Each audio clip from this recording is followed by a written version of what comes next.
1 minute early. Holy cow, it's almost like we have taken organizational pills.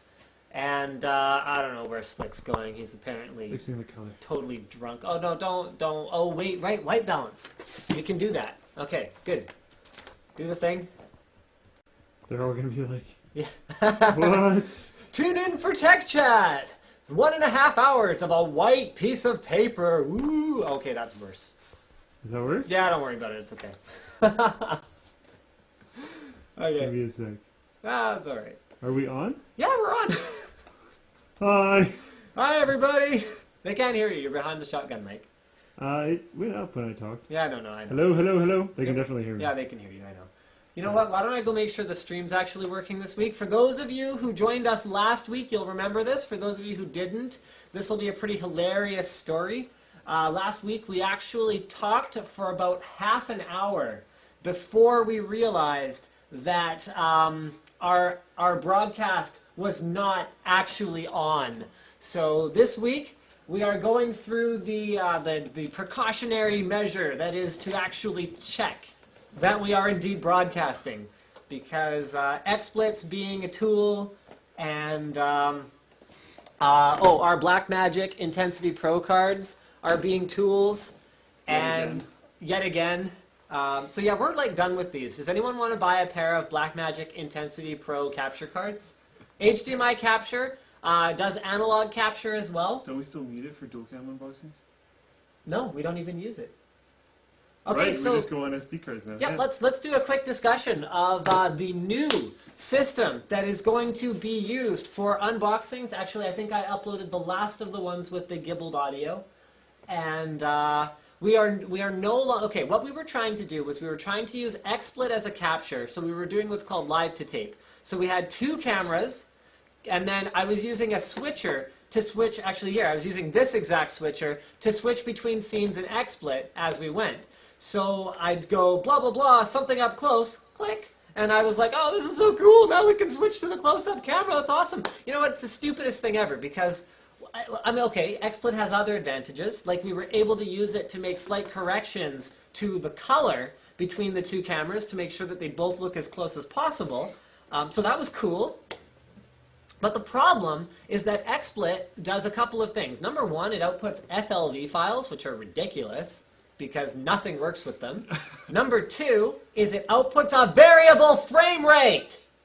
You hear that, XSplit developers? No.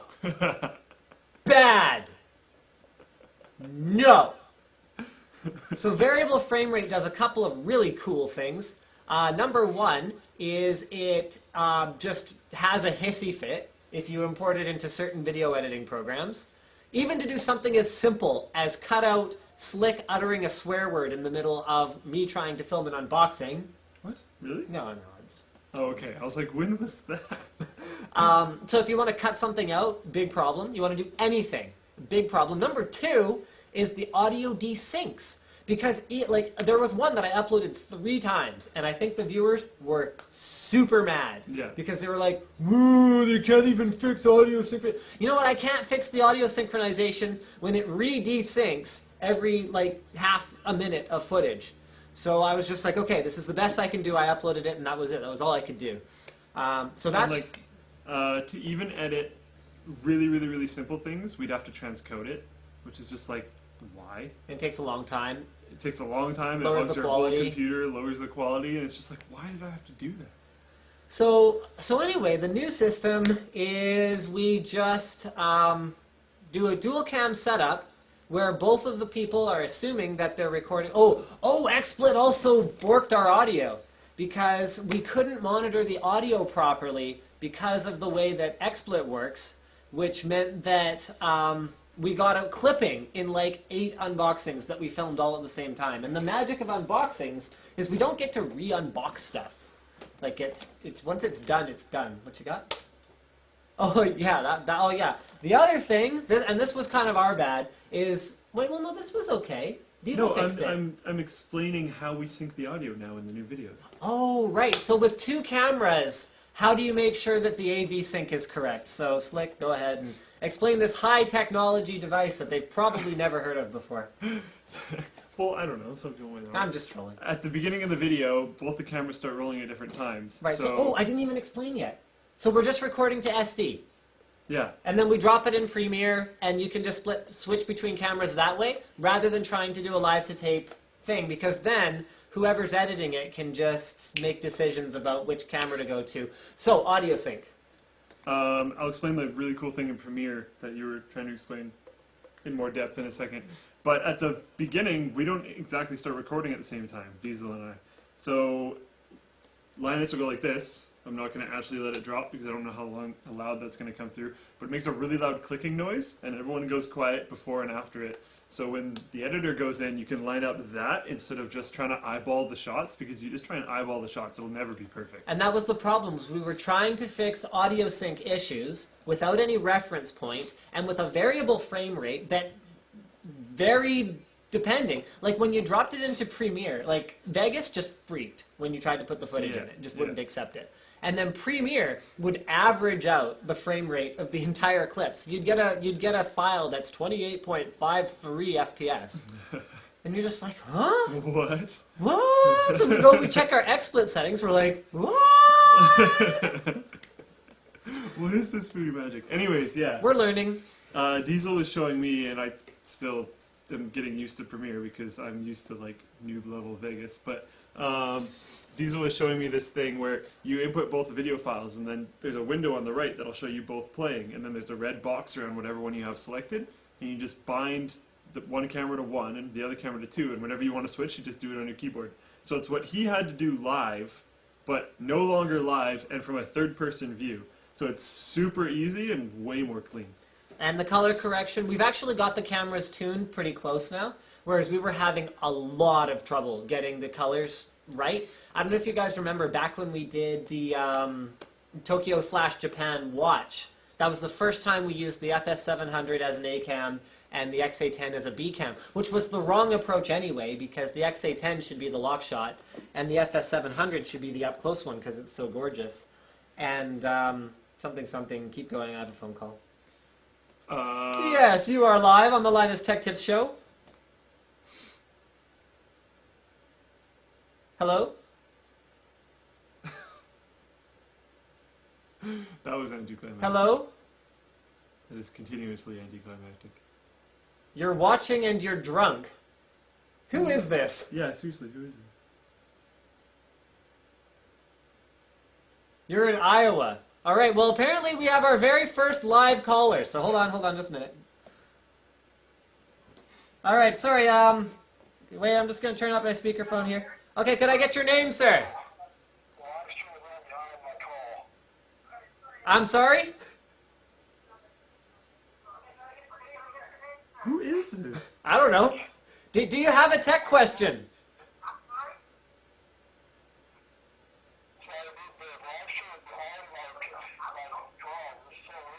I think he's very, very intoxicated. I think he is quite intoxicated. Okay, you know what, sir? We're going to have to try this again sometime when you're feeling a little bit more up to it. But thank you for calling in to Linus Tech Tips. So to be clear, guys, this is not a sports talk radio show. And if you call into a show, it's kind of a known thing that you don't listen to the show anymore, because it's obviously going to be at different times.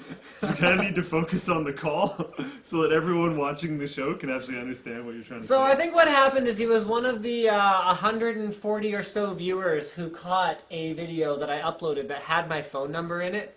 So I'd appreciate if you guys don't call that number. It is my cell phone. I do get billed for those calls, so there you go. But why don't we dive into some Twitter questions, having gone through that random experience. And here we go. 37 new interactions. TechX says, I am lucky I was able to catch this. I've been trying to get Windows to work since yesterday. Finally fixed it 2 minutes ago. All right.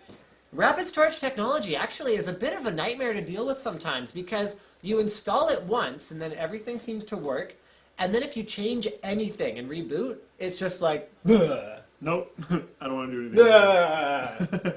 I quit.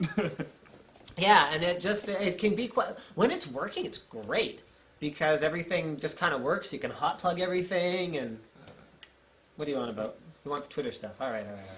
I spent 3 hours watching cat videos while waiting for midnight. And did you know Crazy Russian is good at dancing? The Crazy Russian is excellent at dancing. We're all going to visit his YouTube channel together. I've never seen this. You haven't seen this? I always forget to go look. Oh crap. B-Sod, I believe. B-Sod. Hold on, guys. I'm working on this. I'm genuinely working on this. Maybe just do a search. I think it's B-Sod. Just I spelled dash wrong. No, it's okay. It's okay. Calm down. Calm down. There he is. Ah, yeah. Here we go. All right. So this is the YouTube channel of the one and only Crazy Russian. There's music. You'll just have to trust me on this. But this is the Russian doing his thing. Oh. And okay. Here he goes. There we go. He's doing his thing again. He has music actually playing, but I'm going to be the music. You want to help me?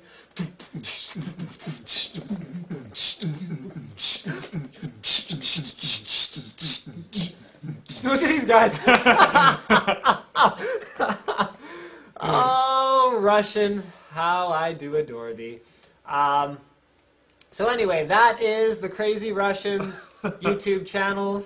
B-Sod, B-S-O-D on the YouTubes, east side. Or maybe he's west side, I don't know. But anyway, we love the Russian very dearly. So go visit his channel, comment on his videos, tell him Linus sent you and that you enjoy his dancing.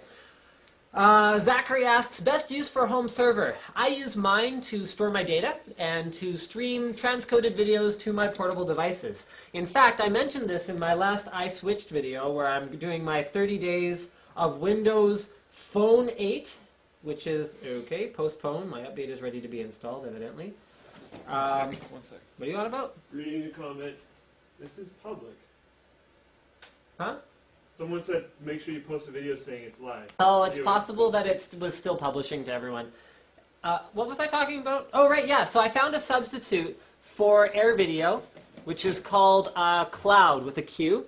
So you can go to your server, and then you can, go to your videos, and you can browse your videos. So what happens is my home server uses its CPU power to transcode the video into something smaller so that it's easy to beam to you, whether it's over regular Wi-Fi or over your cellular data.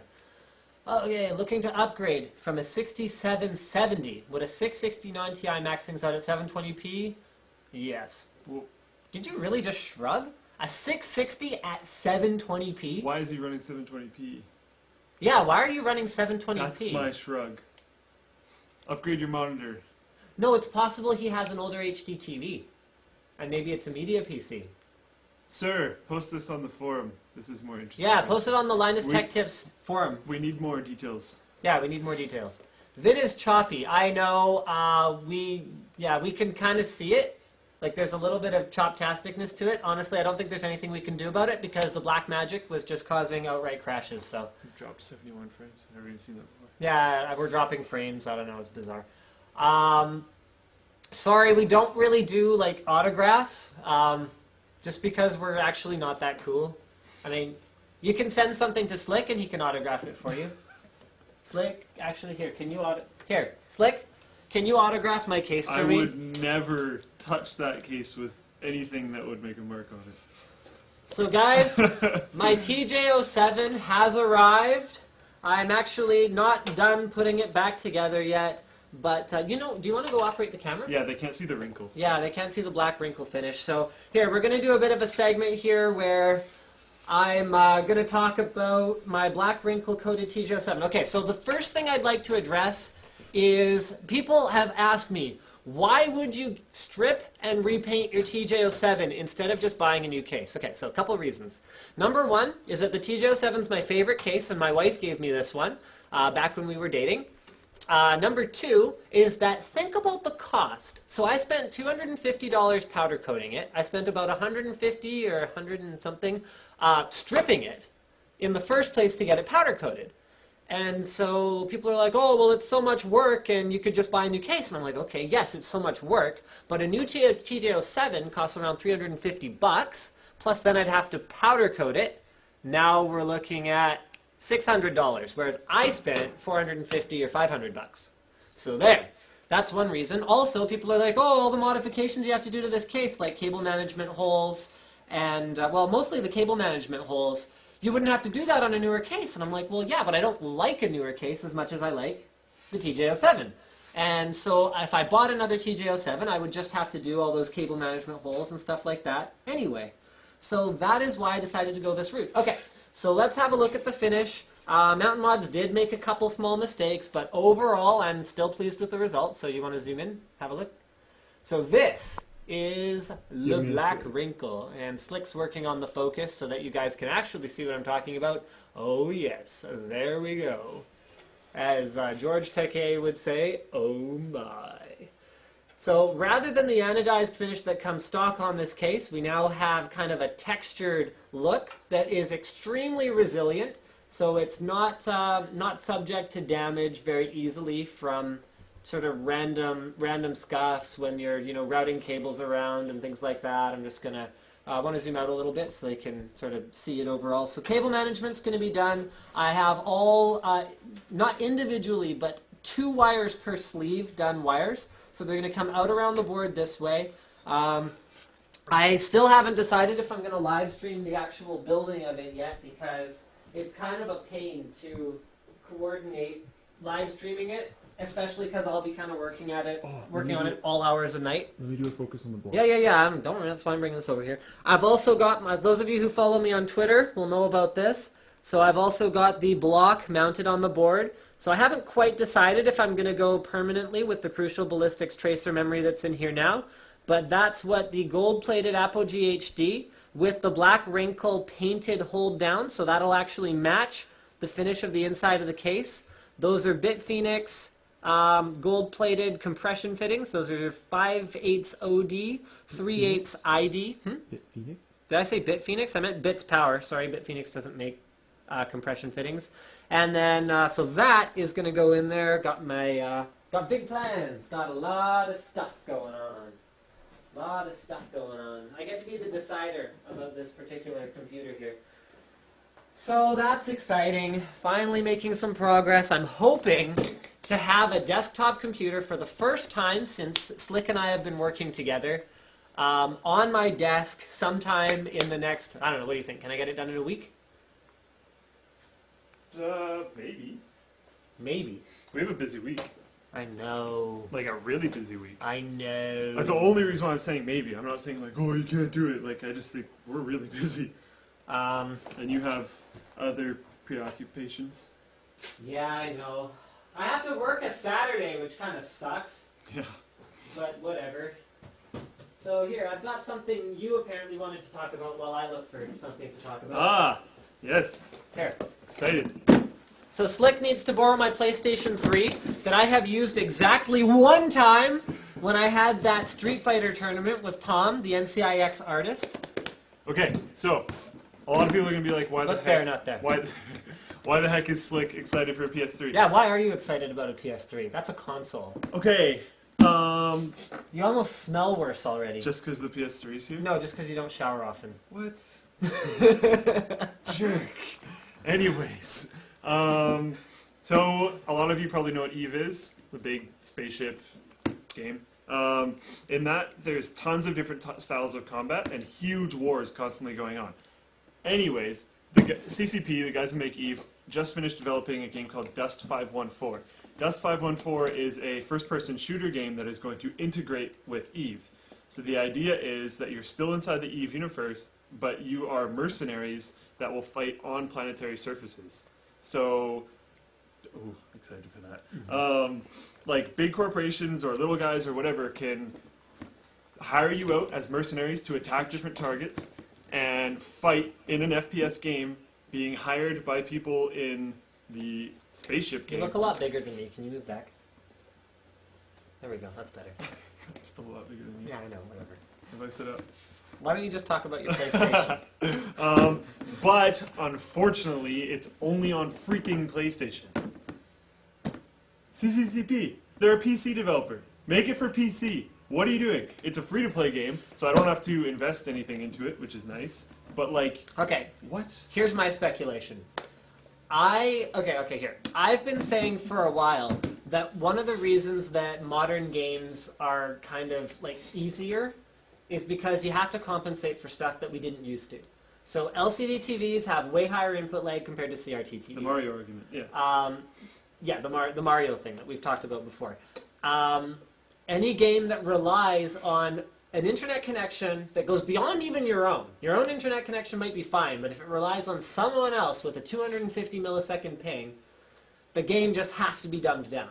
So here's my speculation. Because the EVE universe is so large and so inherently probably latency ridden. Easy to run. Yeah, but it doesn't matter if it's easy to run because it's a latency issue, not a bandwidth issue. Due to graphics being so far away, it's not hard to run. There isn't really that much latency problems in EVE. Okay, but if it... Okay, so there aren't latency problems Well, from of course there's latency problems. a but flying perspective, but if it was a Twitch first-person shooter, like a Counter-Strike shooter... You can interface with the other universe. Yes. You're not in the other universe. Oh, you're not in the other It's its own universe. game. It's on a PS3. It's not the same engine. Okay, I thought it was within the other universe. I don't think somehow. so. I don't think so. I think they'll Okay. probably... I'm certain they'll talk to each other. Of course, they have to in some way. But they're Right. not actually the exact same thing. Okay, okay, Because that okay, would okay. be insane. So it's free to play, if nothing. Is it free to play permanently? Honestly, this is a lot of stuff that I picked up very quickly off of a website that I just kind of skimmed. So I read free to play. Apparently, the financials that you're dealing with is ISK and ARM. ISK is, well, the game was developed in Iceland, so ISK is Icelandic money. But ISK in the game is just normal money. ARM is money that you can put into the game. But they're saying it's not a pay-to-win. I think right now the ARM is only going to be used for cosmetic changes, which is fine. I have no problem with that. Okay. People will buy it anyway, though. Yep. For some reason. Eve, when they first introduced this, had like really, really expensive stuff. Like $25 jackets. And like a lot of really expensive stuff. Like monocles that you could buy that were like super uber expensive. It's like, what? Here's a debate for you. Is it... Okay, like you and I would probably sit privately and talk about how it's crazy to buy an in-game customization thing for your character. I have though. You have? Yeah. Okay, see, this I didn't know. But I would argue... It is crazy, but I have. Okay, I would argue that it's not any different from buying a cool hoodie to wear. Which Huh? is why, honestly, I have. My favorite character in EVE, I have favorite character in League of Legends, there we go, completely different game. I have every single skin for. I didn't buy all of them, a couple of them were gifted to me, but I think I bought like 2. And like I've played, if you think about it, over the course of playing that character, I've played like... Before they changed everything, because now you can't track the amount of losses and wins per character in all of your games. Really? You used to be able to, now it's only ranked. Why would they take that out? I don't know. It's really annoying, actually. Oh. There might be some weird, funky way to do it externally from the game, but not internally. Anyways, before they took that out, so pre-Season 1, we're now in, I think, Season 3 or 4. I don't really follow it that much anymore. But pre-Season 1, I had like 1,400 games played. And each game is like half an hour. So I had tons of time poured into this. Don't figure it out. Don't figure it out. I'm doing it. Okay, so 1,400 games? Games. Okay, so times 30 is, 42,000 minutes. Divided by 60 is 700 hours. Okay, divided by 24 is... You spent literally an entire month of time. That sounds about right, actually. Yeah, like an entire month of time actually like in matches then. So not counting launching the game. Wait. Yes, I would. That would be a game. Because I'm thinking, well, I was thinking off my X-Fire time for a quick second. Oh, Because okay. my X-Fire time is absurd, but I would idle it for like a day, so it didn't really Right. count. I used to play a lot. I used to be really good. I'm not really good anymore. Yeah, I'm you're not kind of really good at trash now, anything. but whatever. Actually, you're good at some things. That's not fair. What was I going to say? Yeah, so I bought skins for that, but then I played it so much Right. that it was like, whatever. So you justify it that way. Yeah, I wanted it to look cool. It's a free-to-play game. If I'm only putting that much money in and I used it for that amount of time, like, that's Okay. fine. I don't care. All right, DJ's joining in from New Jersey, tuning in live for the first time from the UK. Next-gen consoles, will they raise the hardware market back to expensive levels? For example, RAM is way cheaper than 7 years ago. You know what? The PC industry does this to itself, where it They just kill margins. they just, well, what? Okay, the consumer says over and over again, more choice, more choice, more choice, more competitors. But I would argue that in some ways it can actually hurt the consumer. So I know you don't like this argument, but we're going down this path whether you like it or not. Here's an example. If there was two players in the market, and let's say they were both extremely principled and believed in building the highest quality widget, okay? They both believed in building the highest quality widget. Let's say one of them had 70% market share, and one of them had 30% market share, and one of them, tried to do more promotions or do whatever else. But by and large, they didn't sort of bow to shareholder pressure to increase their revenues X amount percent year over year, or do whatever else they need to do. But they believed in building the best widget and making a decent margin. Let's say competitor C or D or E or F or G all pile into this market and make cheap ripoffs. All of a sudden, those first two guys have to compromise the quality. They have to. This is a new angle in this argument that I have to agree with, and we talked about this a little while ago when we were talking about this case. Right. I don't want to go way too into Okay, well, yes. I guess we can screw it. The Let's just go for it. TJ07. We both believe that it's pretty much the best case ever made. I mean, there might be a couple notable exceptions. You could argue Charles's Mark II or Mark III or whatever it's called, which is just an iteration of the TJ07, is better in some ways. It's not better for my purposes. It can't hold enough drives for one thing. It's very limited in terms of, I'm still expecting to be using this case 5 years from now. I don't know what hardware is going to look like. I don't know if it fits in the way he's done his cable management. So there's all that stuff. Very specific. You could argue the TJ11's better because it has more features. It's newer. I wouldn't necessarily agree that it's better. Still like this one more though. And the form factor is nicer because it's not quite so huge. Yeah. But anyway, we both agree that it's better. And even this case, so this case is, what, it must be like 6-7-year-old design now? Might even be more than that. Because they have a new iteration even. Yeah, it's an old design. So there's that. And even this case has been downgraded because things like metal are still on the rise in terms of costs. They're not going to get cheaper. The actual amount that a consumer is willing to pay. I mean, when you can buy a BitPhoenix Merc for $30, I think fewer people are going to drop $300 on a TJ07. Now, you could argue that's a different customer. However, you could also go, okay, just because a customer has $300 to blow on their computer doesn't mean they drop it on their case. Maybe they put it into their video card. Maybe they decide, okay, well, case doesn't matter because a great computer these days costs only around $1,200. So why am I blowing a ton of? Why am I going to spend $300-400 on a really nice case? Right, because that's 25% of your budget now. Whereas when you were spending $2,000 to get an awesome gaming machine, $300 for a case didn't seem like such a crazy thing. Okay, but I mean, you can make the argument that it's good for prices to decline. It's good for consumers to get more performance for their dollar. This comes in with almost every market too. We're not even just saying PCs. Like if you just look at jeans, how denim changed over the years. Current denim, like if you go buy Levi's, current denim is not at the same quality that it used to be. Yeah. It's just, like, it's weird to think about that. Like back when shoes were handmade. Yeah. When you compare that to Nikes that you had to spend $100 on. I mean, do people buy Nikes anymore? I don't know. But in the 90s anyway, when I was a kid. I'm 100% sure Nikes are still popular. But the point is that when what is it? Is it cobbler? Cobbler, yeah. Yeah. When a cobbler made shoes out of leather and like stitched with hide, like those things were meant to last and for like years. bolts in your soul. Yes. Like they were heavy, they were uncomfortable, but they were built. They're built so well, anyway, they're durable and whatever. So there's less incentive for the manufacturers to keep iterating on products that are inherently expensive to manufacture. So even this case has been downgraded since I bought it. This bend right here is a perfect curve for me. On the newer versions of the case, there's a fold and then a fold. It's subtle, but it's there. If you look on the inside, rather than bending it out right, Silverstone now scores it twice in order to get that almost a perfect, not quite a perfect curve. I think that streamlines the production process because it makes it easier to do, and I think it also makes it more likely that the side panels will fit from case to case. Early TJ07s, you could take the side panels off one and put them on another one, they just wouldn't even fit because it was like custom done pretty much. Yeah. So I don't remember where we were going with that. Oh yeah, will hardware get more expensive again? I doubt it. I seriously doubt it, but then... Because all the PC guys, you have competitors A, B, C, D, E, F, and G, all driving price down because they have to hit revenue targets, and the only way to do that is to drop the price.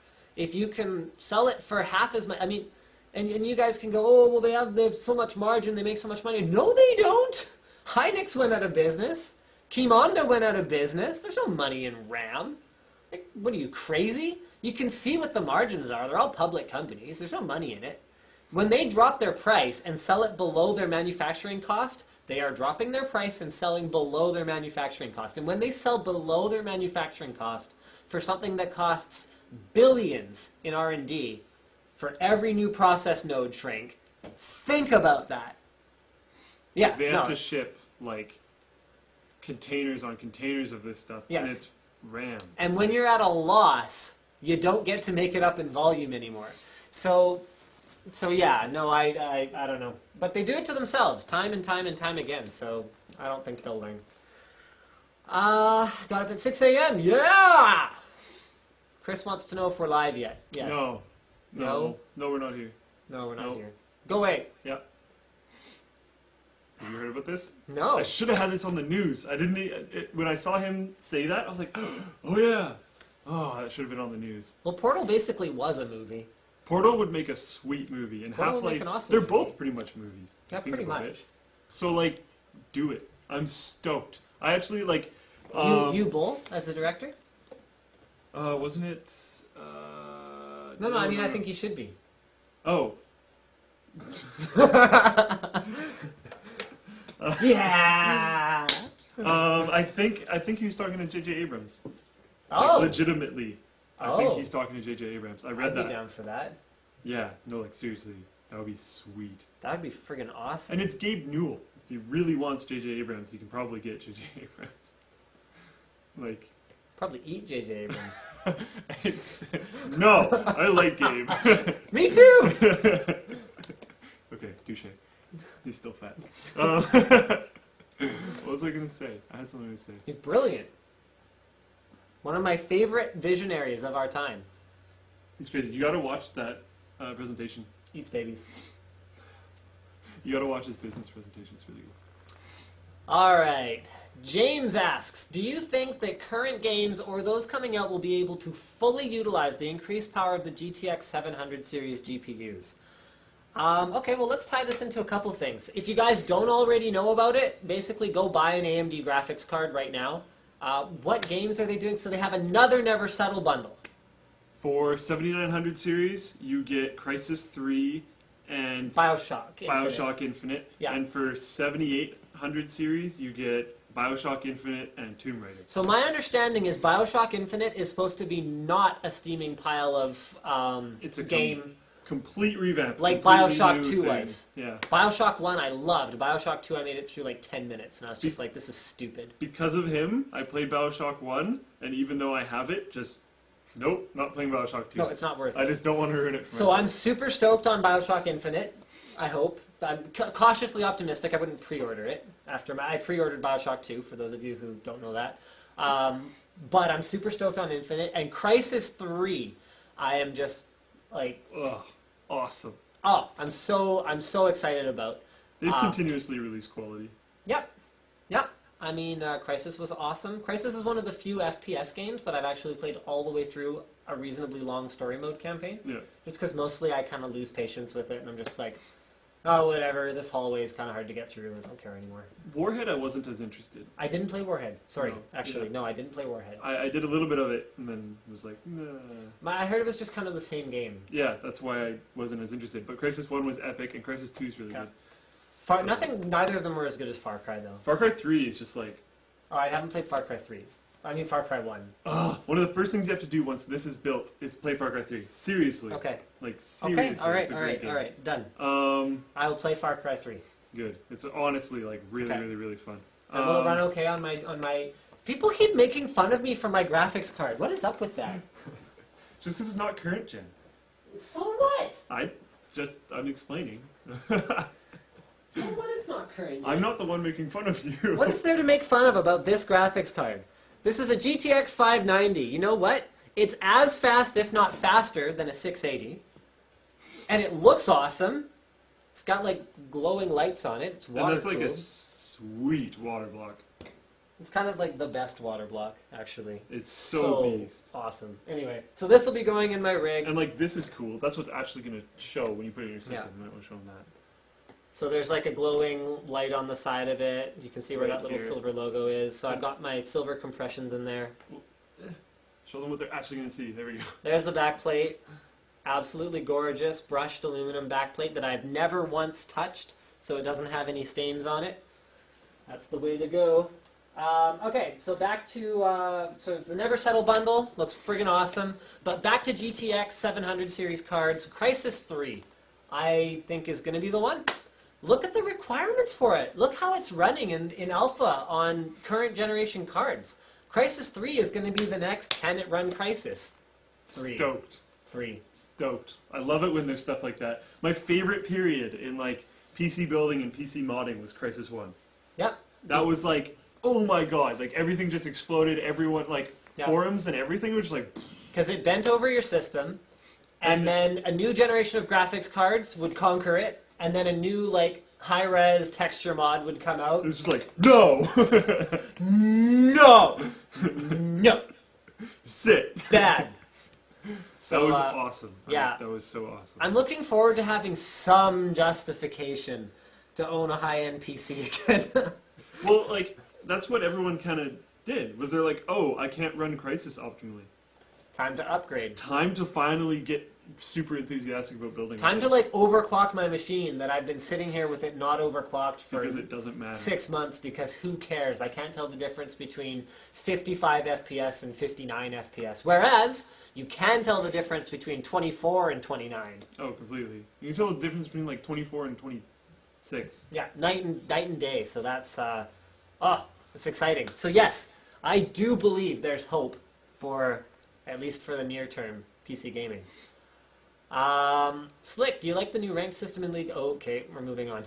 Was Slick a part of the Battle of Asakai? Yes. Hi, I have a Microsoft Surface, and do you know if I can put iTunes on it?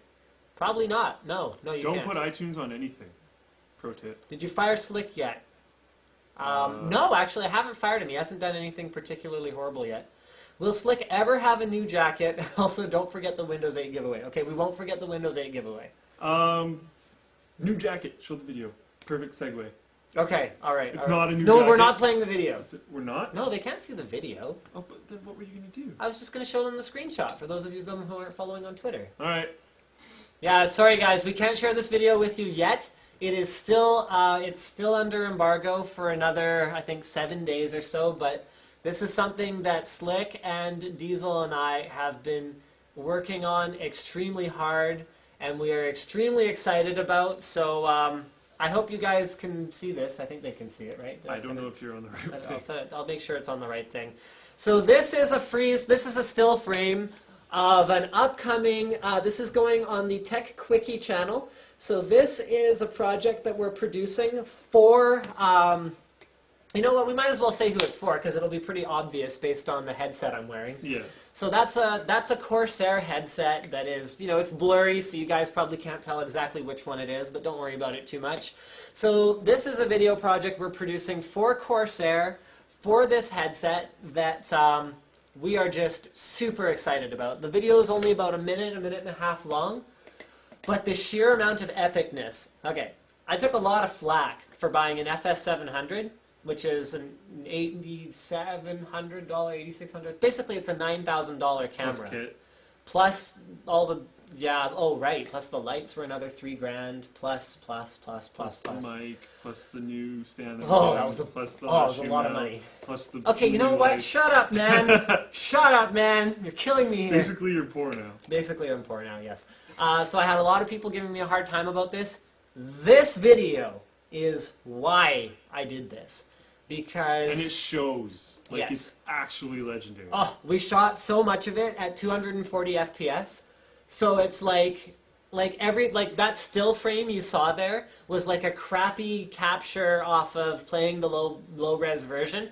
No, in its full 1080p glory, in super slow-mo, with water driplets like falling off the headset in slow motion. Because it's actually raining in the scene. Yeah. Like, we didn't just, like, hose it. Like, we were actually completely soaked. It was kind of in the rain. uncomfortable. Yeah. But it looks good. Yeah, but it looked good. And so therefore it is totally worth it. Yeah, we're really excited about this. So that actually leads us into a discussion topic that I would like to talk about. So for those of you, I guess I haven't really addressed this. We're gonna sort of talk about this on Twitter for a bit. So guys, do not tweet anything that is not about the thing that we're gonna talk about right now. What's this? I could have got you. Never bring a sword to a gunfight, Slick. Actually, when you guys watch the video, you're gonna see that the 15 to 20 feet, he closes it fast enough that if we hadn't rehearsed it, if I didn't know he was coming, he'd have probably gotten me. Okay, here, we'll do a couple more Twitter questions and then we'll move into why exactly we're making a video for Corsair. So, oh, okay. Never bring a sword to a gunfight. Build a water cooling system as a reference and then only swap in one part so we can get graphs over which part is best.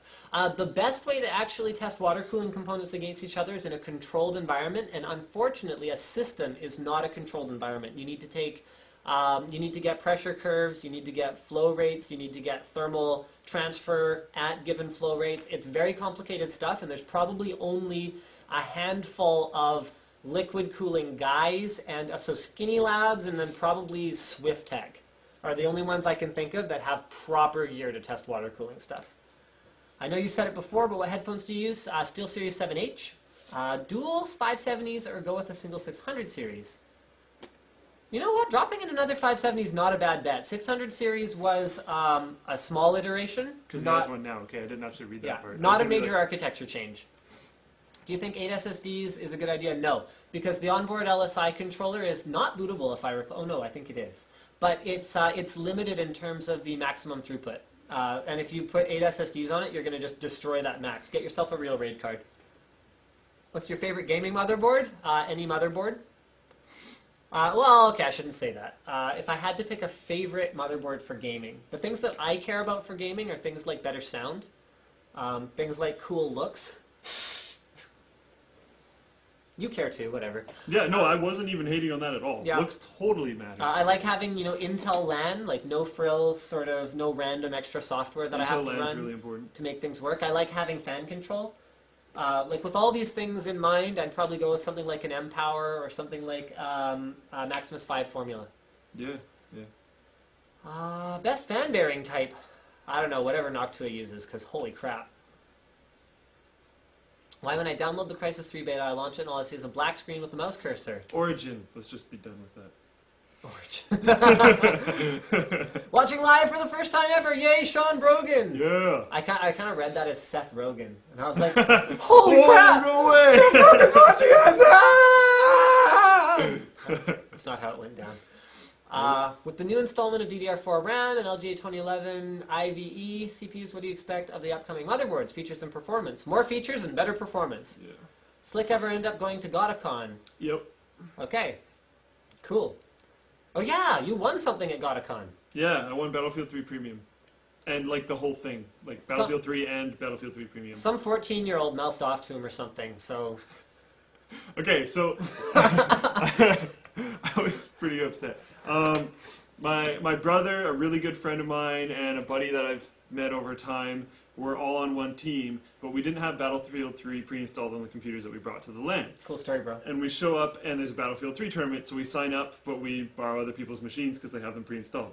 I just grab my peripherals, sit down, and go. So we're all spread out there at the LAN party. The other team is in one perfect little row and is all set up, and we don't play. My team does not play Battlefield 3 together.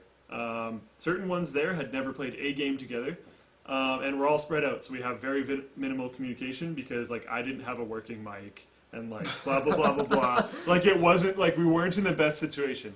We start off the round. It's 5-0 for them, and it's first group to 20 kills. So we're not doing good. And I have 3 of those deaths. So I'm like, I'm gonna single-handedly lose us this game. And I start joking around with the guy beside me that because the team on the other side of the table is using like code names for where they are, code names for each other, code names for different hallways. Like these serious guys are business, which is awesome, but we just weren't. So this is round 1, right? This is round 1. Okay, so and these guys were expected to win. Okay. Like the whole thing. Like serious business. Yeah. So I'm sitting beside a guy beside me. Like Monocle. The guy beside me and I start making jokes about how I'm an extra in a movie because I keep dying so much, and just like not really caring that much at this point. You're ridiculous. And then I'm sitting at the bottom of the stairs just getting suppressed and being retarded. And then the guy sitting across the table from me starts openly making fun of me. And then I got pissed off. And yeah, that guy at the bottom of the stairs. What a loser. What a loser. Basically. Pwn him. Basically. And then I ended the round 16-4. So I just destroyed everyone and we won the game. And then top prizes was a Bitphoenix XL or video games. Right, so you took the Battlefield 3 Premium. Good choice. Mind you, Shinobi XL is a good case. Yeah? Okay, maybe not good, but it's not bad. Yeah, but we also had to get it back.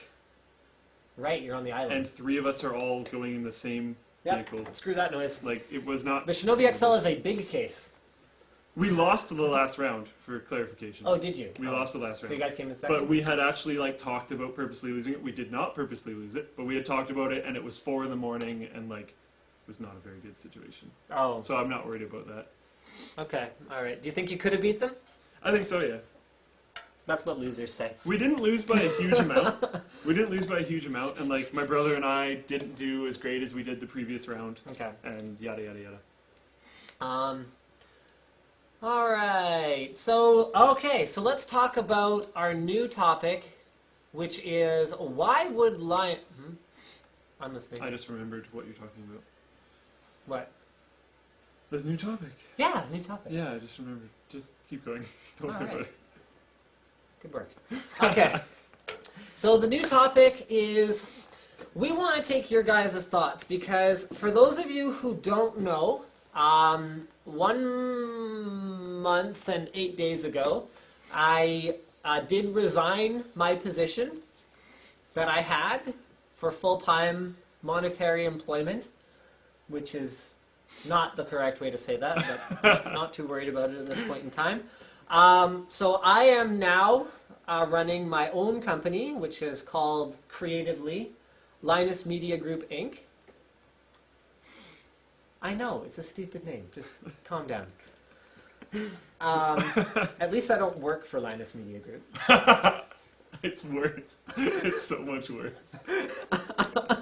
It's so bad. If someone asks me, they're like, "Oh, who do you work for?" I'm like,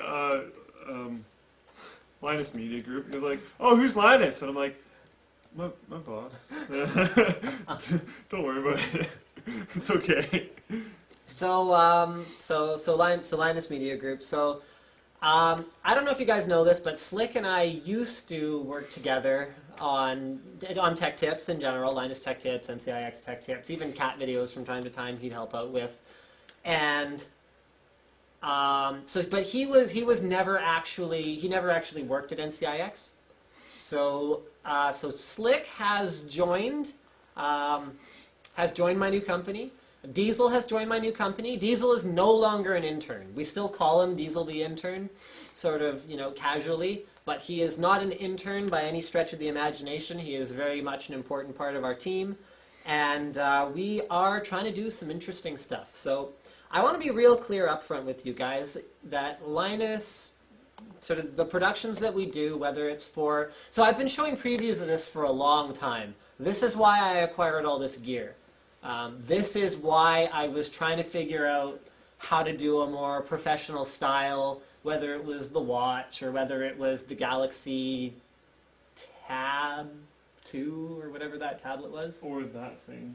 Or the Corsair Survivor Stealth, No, or even the that, claw thing. I know the one, the camera mount thing with all the claws. So we were trying different video styles. I think a lot of you probably saw the video we did on the Corsair Survivor Stealth, the USB 3 drive. That was our first actual project that we worked on as our new unit. It wasn't perfect by any stretch of the imagination, but it was something that we could be proud of. It's not a review, to be very clear, although we still feel strongly about not saying anything that we don't believe is true and not working with partners who we believe deliver shoddy service or shoddy products or anything like that.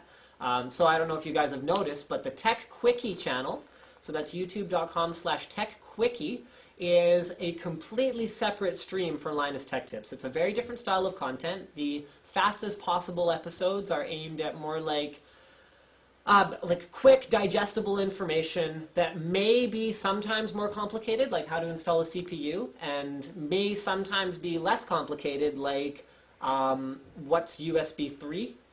So it's stuff that you can watch or stuff that you can share with your mom when she asks you a question.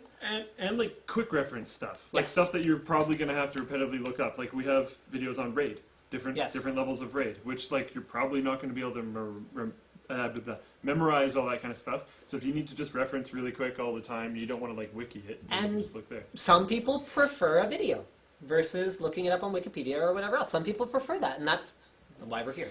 That's why we exist at all. So, so there's that, and then the Tech Quickie channel will also be a repository for any content that we are hired to produce. So that's the Survivor Stealth.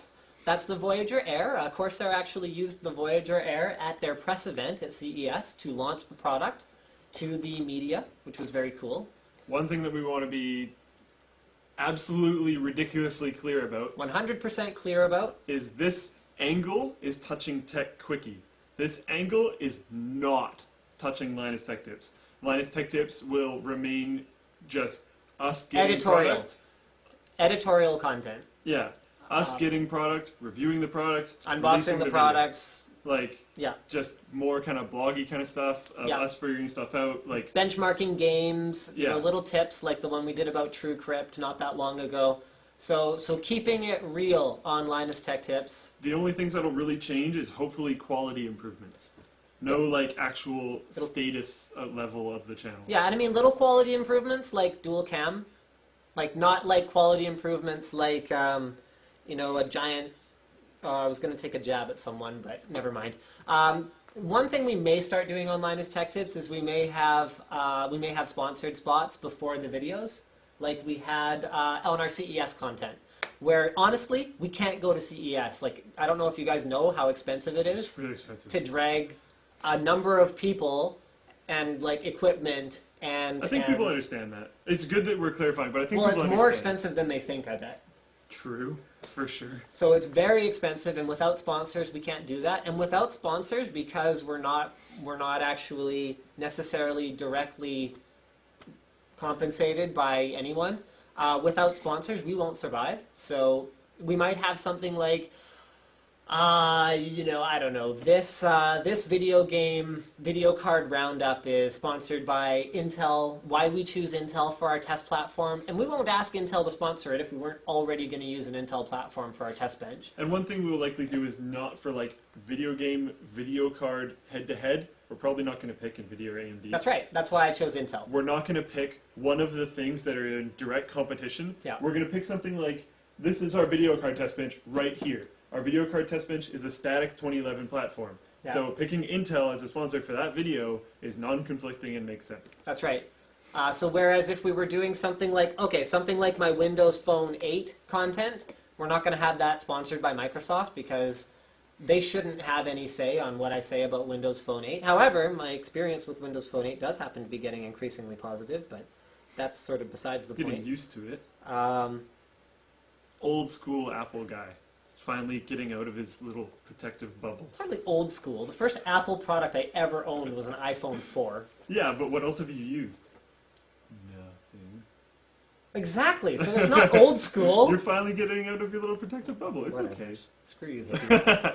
Okay, so we'd love to take your guys' comments on this whole change in direction, and we will not be acknowledging any other questions for the next little bit here. Hopefully people said stuff about that.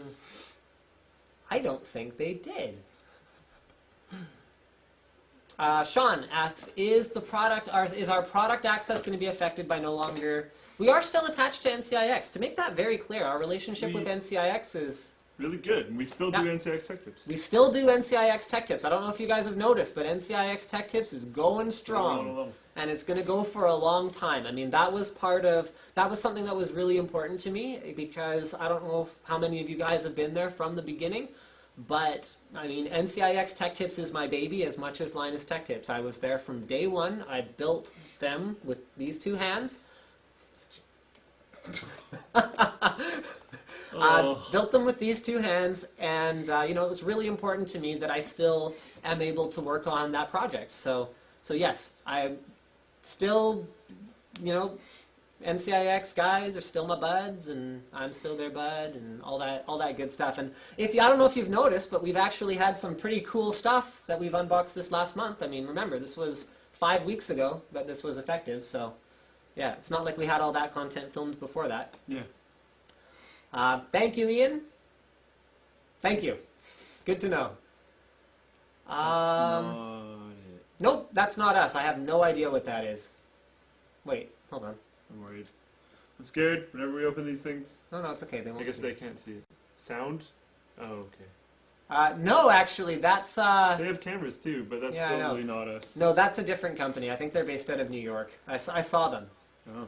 So Peter asks, what about NCIX Tech Tips? Everything is okay. NCIX Tech Tips is going to continue doing what it's doing. In fact, next week we're going to be shooting that BitPhoenix water cooling guide, the Prodigy water cooling guide that I promised ages ago. And as some of you guys know, we've released the swapping graphics card one, right? On the old platform? No, I don't think that one's live yet. We've actually got about 10 videos uploaded that will be released sort of when they're ready. I do not. Oh. You want to clarify the question? Okay, to be clear, I still do. Just in a different capacity. So I am not a product manager anymore. I'm not a product manager, I'm not a category manager. So I don't have an office. Still have a studio there that we still go to, and we still work on NCIX Tech Tips. But this is a different direction. We want to do some kind of different stuff. And we thought that this was a good time to do it. Well, it's not a great time to do it. No. Yeah, new baby and all that, but it seemed like the right time to do it. And I think when you guys see the video that we previewed with that picture, this picture that I apparently can't find right now. Whatever, don't worry about it. It's a cool picture. So that video that we previewed should give you guys some idea what we want to be doing. Because one of my biggest frustrations always has been how many different jobs I've had.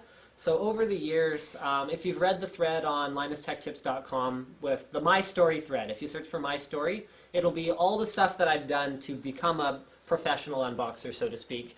And you know, I've always been a product manager or in charge of the PC configurations, or you know, doing all the water cooling builds, or like there's always been something. I've never really been able to focus on video, and I think that with more time to focus on it, I can be more focused.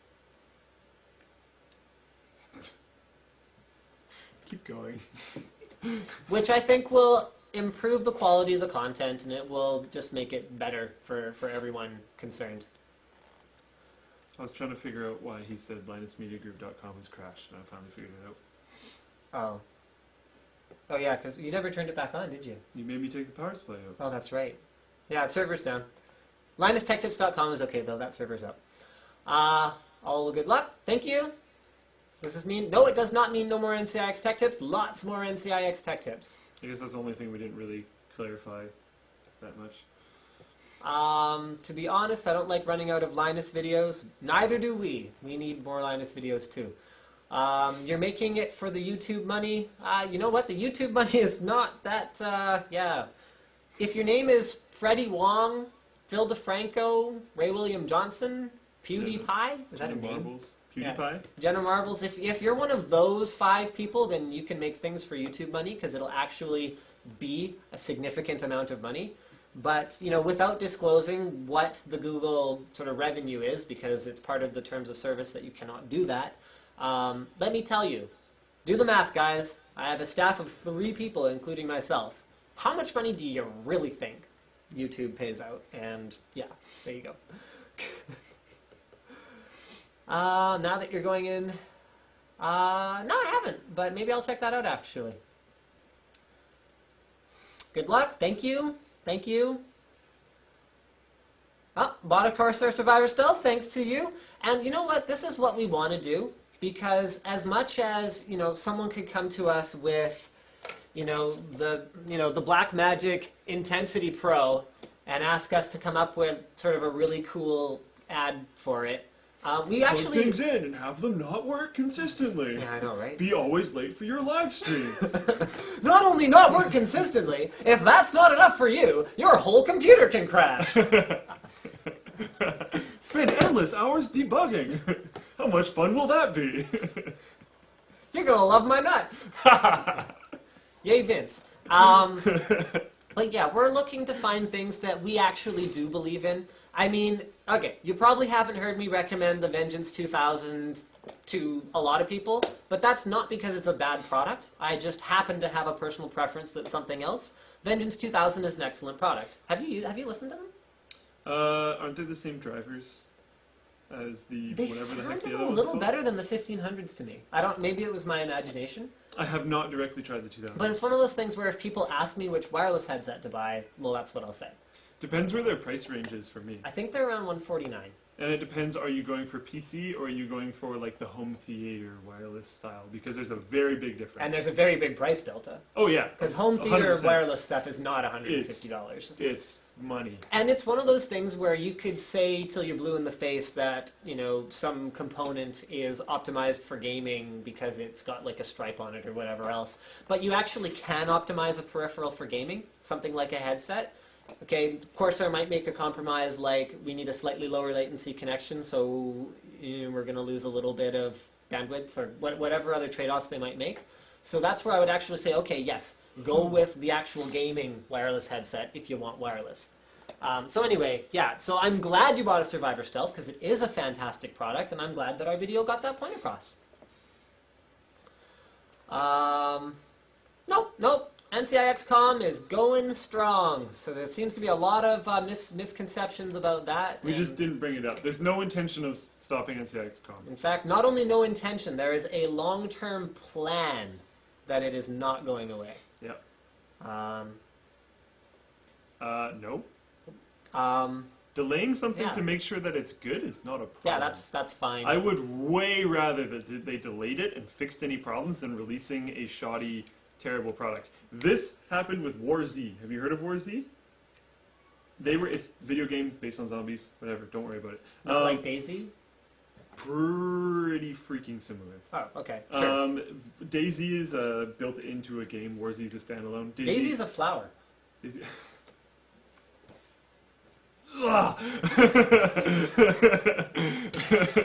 Daisy is a mod for Arma 2. They're planning on making it a standalone. War Z was a standalone. I don't even know if they still exist. Anyways, they had a pretty rough alpha stage, but we're doing pretty okay. A lot of people kind of liked it. And then they were like, nope, full release. And then it was so bad that Steam pulled it. I don't think... As far as I know, I don't know. They haven't pulled much. I don't know of any other game that they have. They probably have, but I've never heard of any other game that Steam pulled. Well, there was probably one with like full frontal nudity or something that slipped through the filter or something. But like, I don't know. 3 people bought it. Or but whatever, not because Steam was like, this game sucks too much. like holy cow. So, I would rather that you actually go through the R&D. I would rather that you actually perfected your product and then released it instead of releasing something shoddy. And remember, guys, it's not like Nvidia has 700 series on the shelves. So, okay. So there's no real pressure. They can still sell 7000 series graphics cards right now which is fine. And they delayed that, but dropped their Never Settle bundle. Yeah, which is awesome. Which is pretty epic. So, which is a pretty good incentive to go buy a 7000 series card, as we discussed before. And they're benching really well. Yeah, they're benching really well. The Far Cry 3 benchmarks we ran, like, at every price point, AMD just cleaned house. And sneak preview, Oh, StarCraft. Sneak preview, yeah, StarCraft 2. We're doing same kind of style as we did with Far Cry 3, but with Yeah. StarCraft 2. So we're going to show head-to-head competition, and then we're going to show my benchmark. Were you supposed to get that done this week? It is done. We were supposed to film it. That's your fault. Alright. Fine. I was busy. I know. I'm just saying. It's not my fault. So anyway, that's coming. So AMD is doing good. Well, I mean, maybe not. I guess I'll wait but until it shows up. Well, yeah, but... I mentioned your stream on Logan's live stream, and he forwarded his viewers to your stream when you started. Yay, Logan! Thanks, Logan. Thanks, Logan. For y'all, okay, you know what? I should probably give him a proper shout out. Let's go to his YouTube channel. For those of you who don't know who the Logan is, and we are still working on sort of rerunning his experiment with 8350 versus 3570K. We've just had a very busy week. Raise the world. Tech Syndicate. Praise the world, man! I am going to make that video, Logan, if you see this. We've He's just been ridiculously Probably not busy. watching. Why are you so Probably full not. of yourself? This is your channel. Can you make sure this is still working? What's this doing? Boom, boom, boom. Okay. Okay, in the meantime, I'm going to Logan's YouTube channel where he does his traditional, well, not more traditional, but his traditional style where he does... Problems. Problems? What problems? Ask. Ask me what's up. Oh, uh-oh. Wait, what? Aren't you in the chat? Yeah, but I can't chat because I'm not logged in. You gotta log into mine. Okay, apparently there are problems, but we don't know what they are. It says we have viewers. Lag, whoa. Lag? Yeah. Oh, okay, how about now? I Fixed? can't even log in. Nope. Some people are saying it's fine, some people are saying it's choppy. It is a little choppy. I don't think there's anything we can do about that, though. I think it may actually be related to the, I think it may actually be related to the AverMedia card. I think it's just when you open the browser. Is it? Remember Okay. how choppy it was when I tried to do the 3D thing? with Okay. Firefox? So anyway, so we're not going to do anything in the browser. We're just going to show you a static image. But Tech Syndicate, Logan, he's a boss. Go ahead, watch his channel. That's all good things that are good to do. His The Tech episodes are pretty sweet, actually. Yep, yeah, they're long. Yeah, but no offense, Logan. it's not, he covers all the topics, though. I love like you, them. man. I actually really like them. Okay, so moving right along, back to the Twitter. Congrats on the new YouTube channel. Mentioned. Okay, what about Nvidia Titan? Okay, we did promise a discussion topic about this. So, what about Nvidia Titan? What are you doing? Well, it's okay. It's got rubber feet on the bottom of it. I put it down on top of my freshly painted case. And yeah, that's really, really choppy. Guys, there's nothing we can do about it. It's choppy on our screen too. We'll just try to move less so that it's not as noticeable.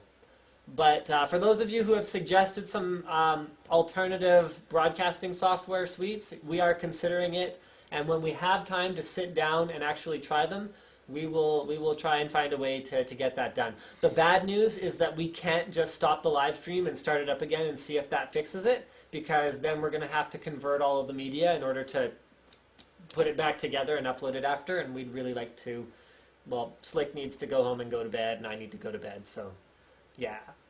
Where were we? Nvidia Titan, right. There's tons of rumors. I've read rumors saying that it's a standalone release. I've read rumors saying that it's 780. I've read. Well, I've seen benchmarks that are apparently that are incredible, but who knows if they're partially fabricated, who knows if they're real, who knows if blah, blah, blah. We've received no actual information and signed no non-disclosure agreement about this product, so 100%. we're open to speculate. So I'm expecting it to be something along the lines of what 480 was. It's going to have high power consumption. It's going to have a lot of heat output. Well, it's a GK110. It's a GK110. So, yeah. So it's a big old core. Yeah. On the other hand, GTX 480 was pretty ballin' fast compared to the previous generation 280. I've got kind of a for GTX 480. That was the biggest generational leap we've seen in a while. Since probably 8800. Yep. So I'm expecting another big generational leap. I'm expecting a big price tag. The rumors that I've seen have GTX, whatever it's going to be called, have Titan coming in at more like a replacement for 690 as opposed to a replacement for 680, which doesn't necessarily indicate anything about performance, although maybe it performs similarly, but it's a single GPU, so you don't have to deal with any driver nonsense. I think people are dropping off the live stream because of the chop. Oh, still 2600 actually, that's not bad. But I am expecting it to come in at a similar price point. You know, I get people asking me stuff like this all the time. Linus, how much do you think Intel's upcoming 4770K will cost? How much do you think their next generation Extreme Edition will cost? And I can't answer those questions because I'm under NDA, but what I can say, like I'm under sort of a general NDA, because if I could know the answer, then I could get in trouble for saying the actual answer. But come on, guys! It's the same thing every time! Like, look at what a 2600K costs. Look at what a 3770K costs. How much do you think the replacement's going to cost? Approximately the same. Like, look at what a 590 costs. Look at what a 690 costs. How much do you think a Titan's going to cost? $999. I don't know. And then I'd expect performance to be something along... Okay, look at what the stack was designed to be. The code names tell the story. GK110 was supposed to be to GK114 what GK100 was to GK104. Oh, is that the problem? No, that's the audio problem. Not There's the an audio chopping problem. Has that been open the whole time? It's been open since you checked it. Oh, seriously? Oh, sorry guys. Wait, where was I? Everything's the same. Oh yeah, it's the same. Yeah. Yeah. So right. So how much is the next generation one going to cost? It's going to cost about as much as that. And then sometimes there'll be Halo parts, and people always act like it's the first time they've seen something. Like when GTX 590 launched for $1,000, people were like, "Did you forget about 8800 Ultra? That was a $999 part. Did you forget about 5800 Ultra? I mean, that was what, like a $799 part? But that was like 10, 12 years ago, however long ago that was. So yeah, these things happen. Things are expensive, but in terms of pricing, they come in at, you know, whatever they're replacing approximately plus or minus. Because that's what they do. I don't remember where I was going with that, so I'm just kind of ad-libbing right now. This is pretty much it, though. We honestly haven't received anything. We don't have any NDAs. Right, yes, the code names tell the story. I'm expecting GK110 to be as much faster than GK114, which is what 680, 670, and 660 Ti are based on, as GK100 was versus GK104, which is 580, 570 versus 560 Ti and 560.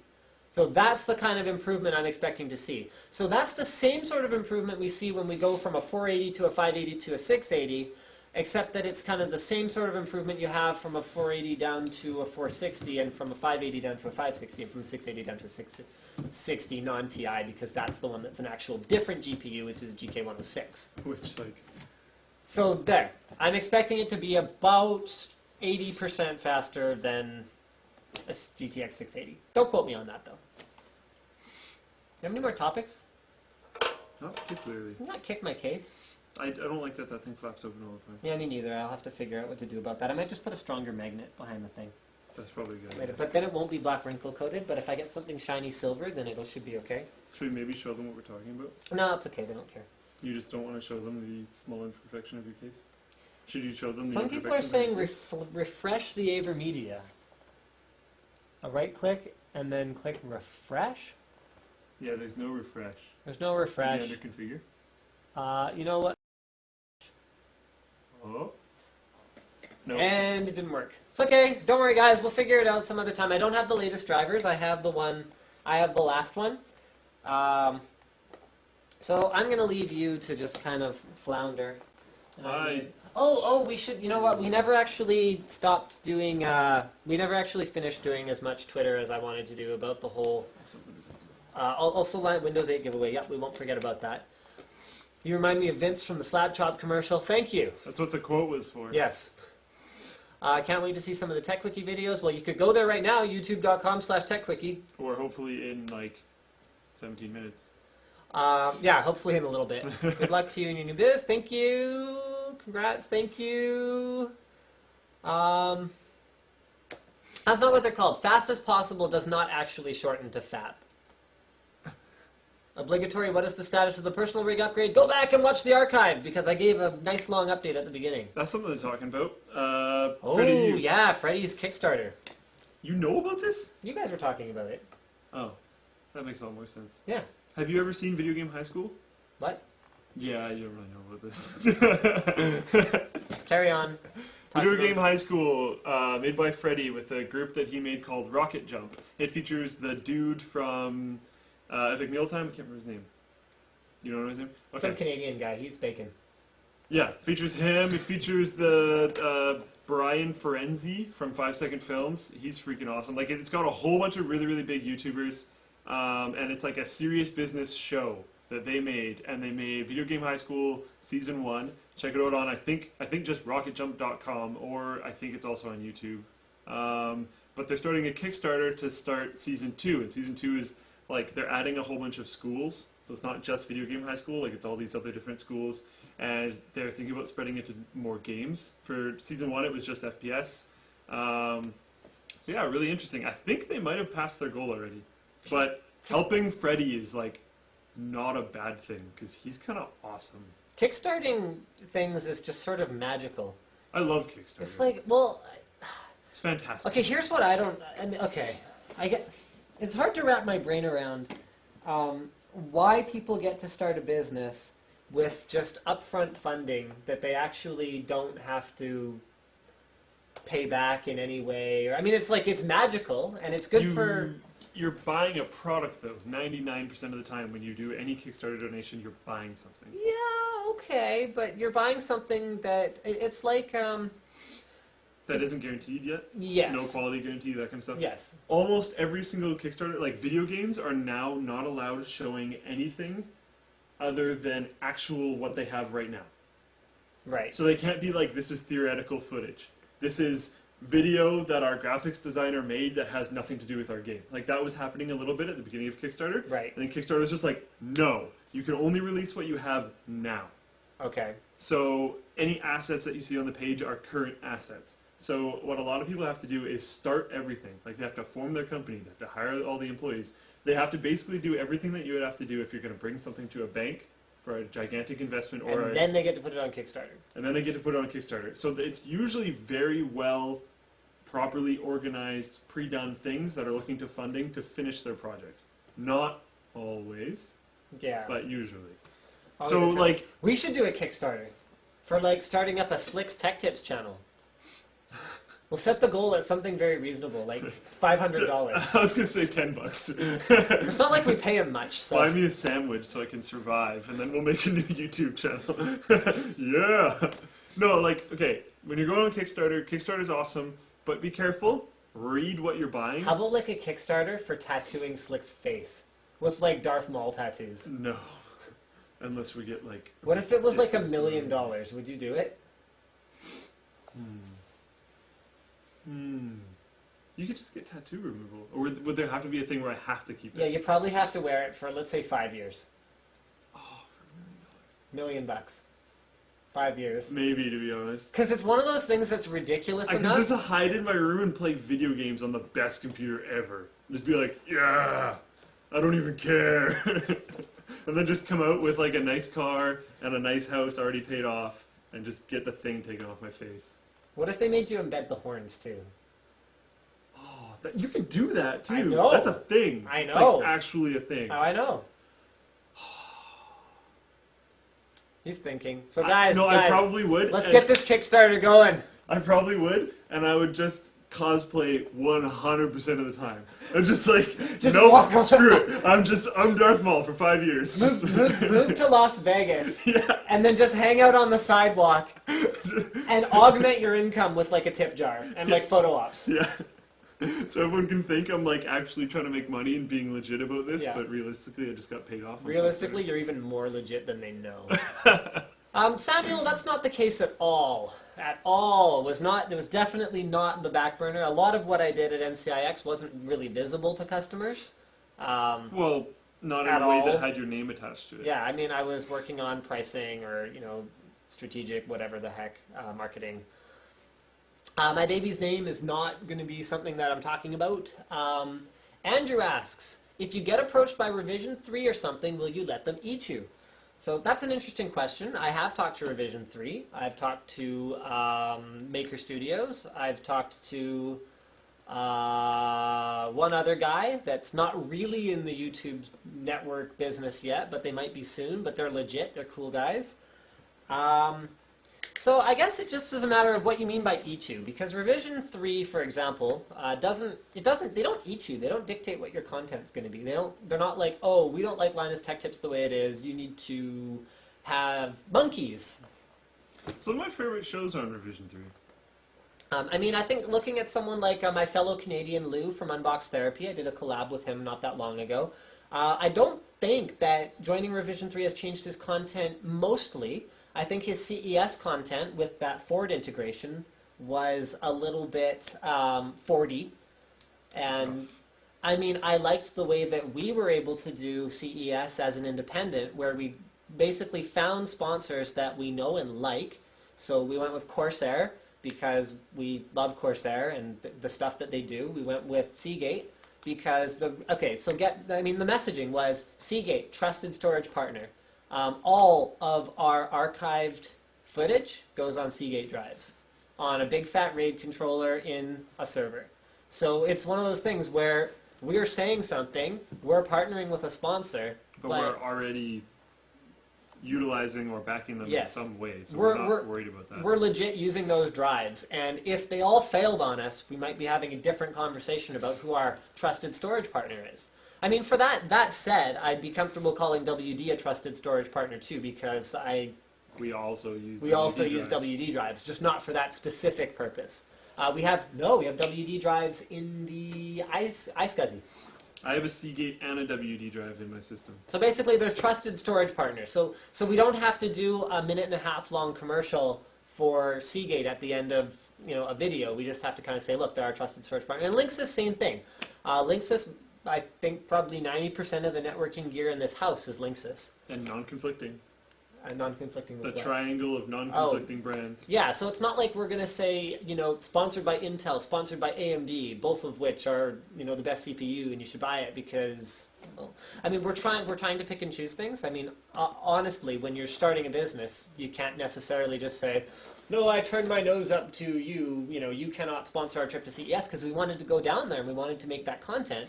So we had to find a way to do it, but we were lucky enough to find partners that we were really comfortable working with. So Revision 3 would allow us to opt out of something like a Ford integration if we weren't comfortable with Ford cars or whatever else. They don't dictate your content. They want a watermark. At some point, we will likely partner with a network, but I don't know. I mean, it's something that I've actually been working on for more than 6 months now. We don't want to make a bad decision. We don't want something that'll impact you guys. We don't want something that's going to influence Us. Yeah, exactly. We want it to stay true to how it has been. Yeah. Like we said earlier with the Tech Quickie movement and starting the company and all that kind of stuff, like we're changing things with Tech Quickie. We're not changing anything with either of the channels that are already running because we know you guys like it. And We hope you guys like it. we hope you guys like it, so yeah.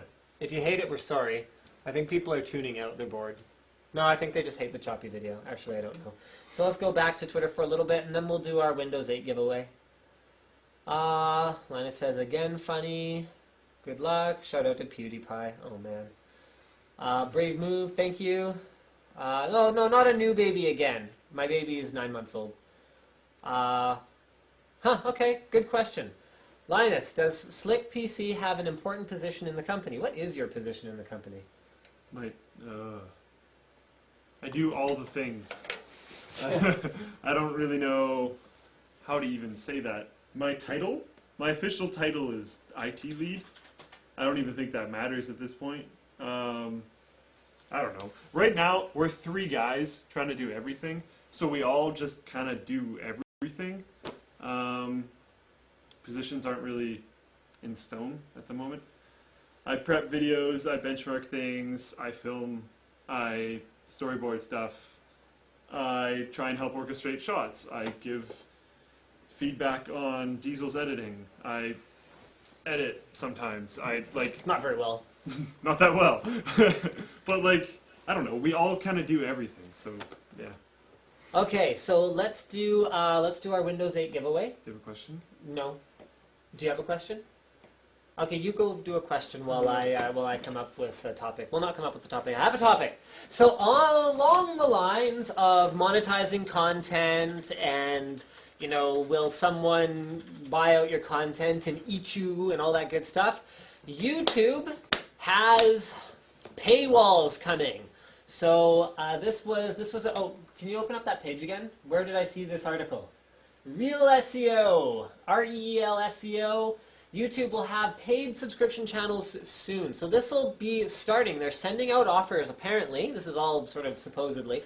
Sending out offers to some premium content creators. Because part of the whole... Okay, and this...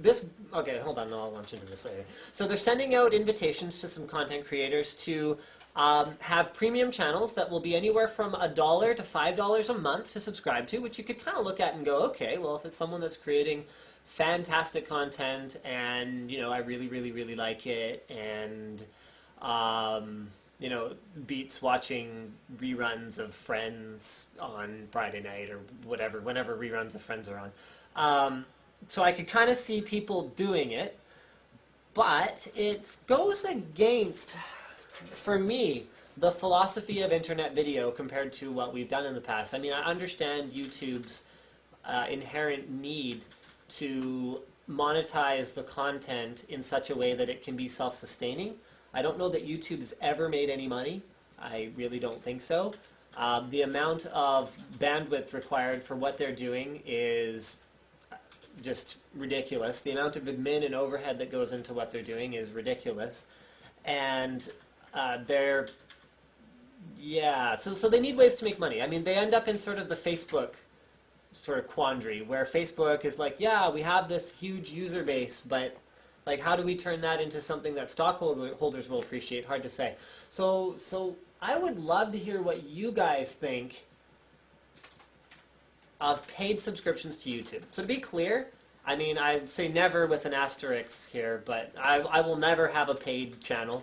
It's not really what we're trying to do at all. I mean, we want viewers to just come and watch the videos. We love that. But I'd love to hear your thoughts on paid YouTube channels. Will it just kill internet video? Would you rather just... I think it's going to be more of like TV show format.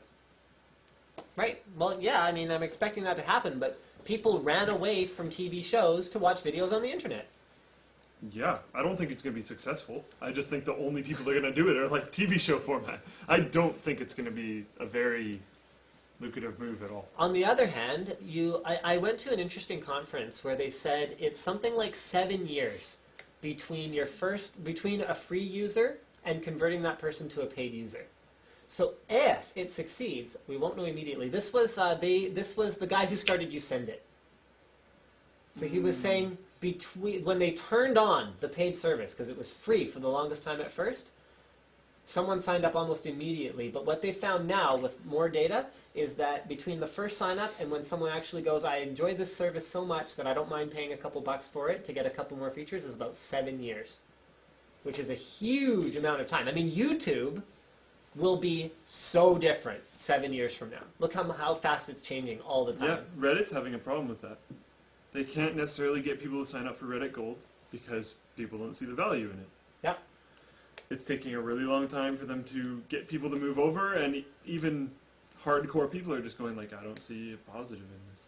Yep. So if YouTube can figure out a way to attract content creators that will attract paid subscriptions, you know, good luck to them. And as John here says, please stay unpaid. Don't worry, we're going to be unpaid. I don't think that suits our style. It's not really our style. I don't think that people watch Linus Tech Tips for the sheer entertainment value of it. I think it's more like, that's a cool product, or maybe it's a little bit entertaining or whatever else. I mean, we're here to more like... The next video has some serious entertainment value. Yeah, I've watched it at least 30 times already. Oh, yeah, probably around there. Like, seriously, this is by... I like fell asleep watching it last night. I'm gonna bring out that by far and large again. But this is seriously by far and large the best video we've made. Oh yeah, by a long shot. And it's not done yet. Like, everything else we've ever done is just not good. Just low. You can't really compared see to this. that. You can't But see how below low it is. this line down here. Yeah. There we go. SteelSeries vinyl wrap on a table is coming soon. I hope to have something to show you guys in the next couple weeks. What now? Oh yeah, got it. But don't worry, we'll go that. Cool. Does Slick change his hair every day? No. That's just what it looks like when he crawls out of bed. How do you know when to change liquid in a loop? Black tubes? Yeah, probably. Does the AIO's coolers last until the pump dies? I think they're supposed to. I think they're rated for about 5 years. Of course, don't partner with Channel Pro. Wasn't intending to. Who is the third man in the business? Diesel. Have you tried the H10 yet? The the H110 is installed in our thermal test bench right now, but we haven't run numbers yet. Rather, Slick hasn't run numbers yet. What? Gives me another job, and then complains that I didn't complete the first one.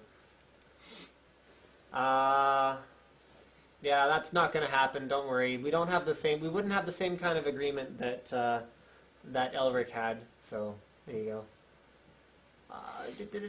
Wish you guys had some merchandise. Why is a fish when it swims? Also, did you just start on the Windows 8? No, we'll do the Windows 8 giveaway soon. What was that question? I have no idea. Why is a fish when it swims?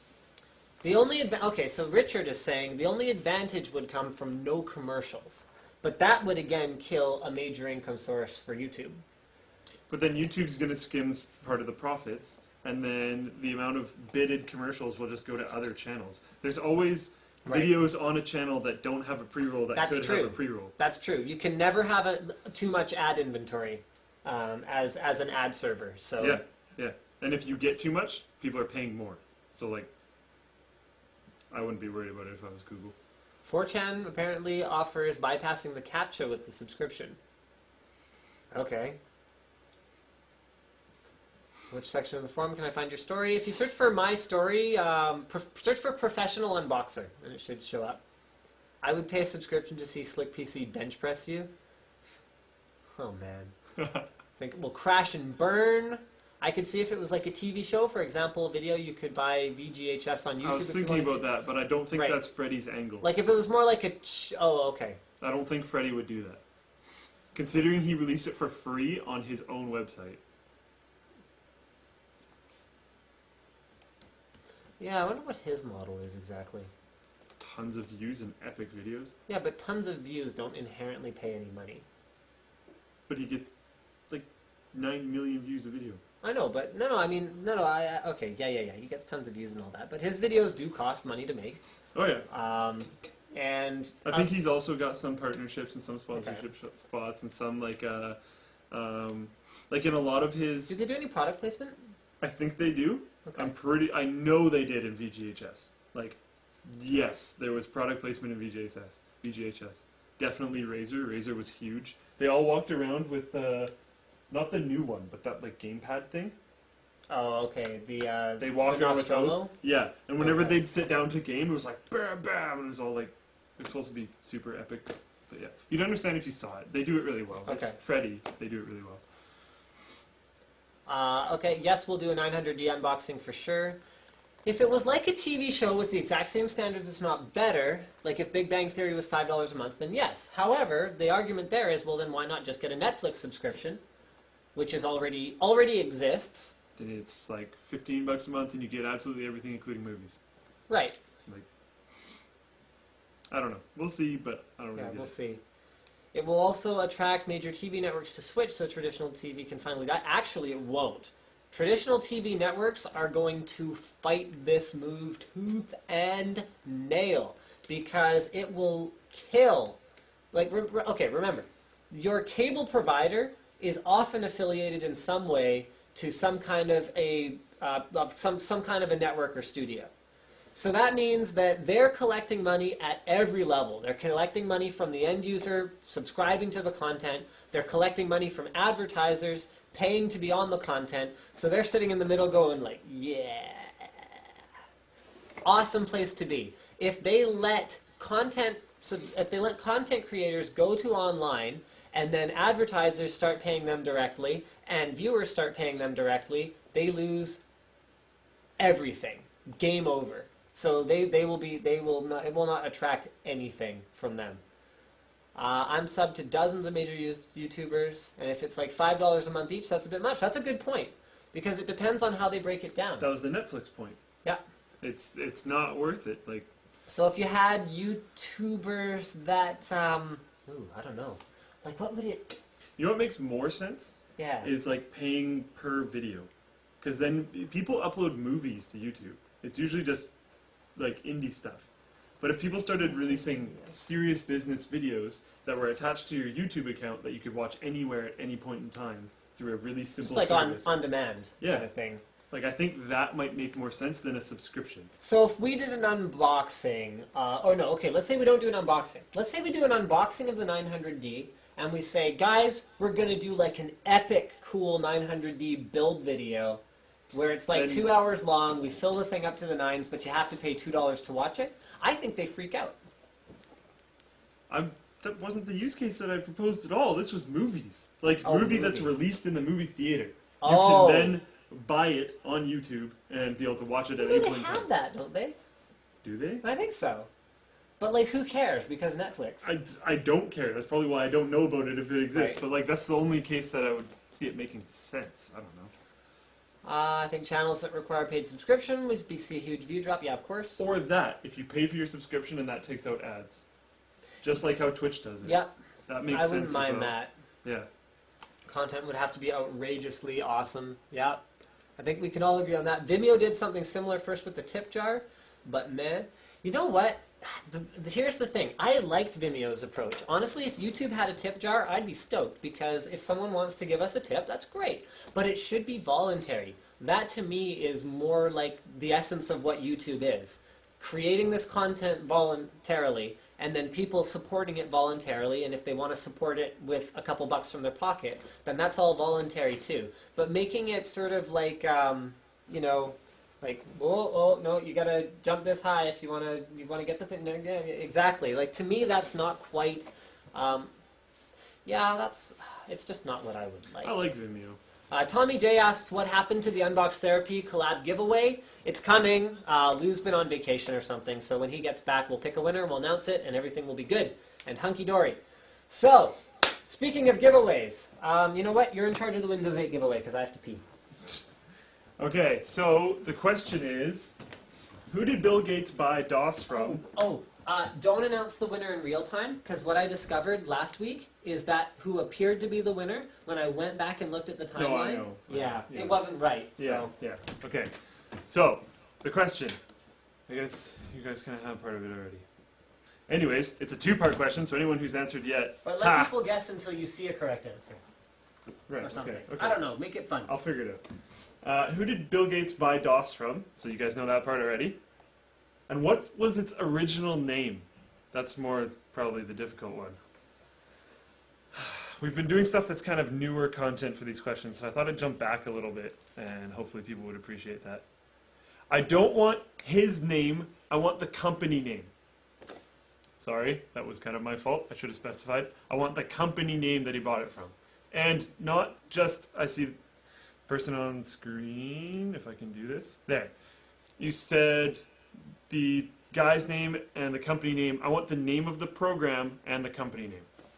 Just to be completely clear on that. All right. We have a correct answer. I don't know if you were the first one. Like Linus just said, we're going to review it afterwards. But this guy has a correct answer. It was Seattle Computer. Oh, no, you're wrong. Nope, you're wrong. Continuing forward. I feel much better. Thank you for asking. Maybe this is the right name. Seattle Computer Products. A lot of people are saying Seattle Computer Products. Did you have the wrong answer? I might have. I have Seattle Computing. But it might be Seattle Computer Products. This is what happens when I put him in charge of things. Let me check. You're fired. Let me check. No, you're fired. This is what happens when you trust Wikipedia. Actually, you probably didn't even go to Wikipedia. I hope you guys have enjoyed the live stream. I think we're pretty much done for the night.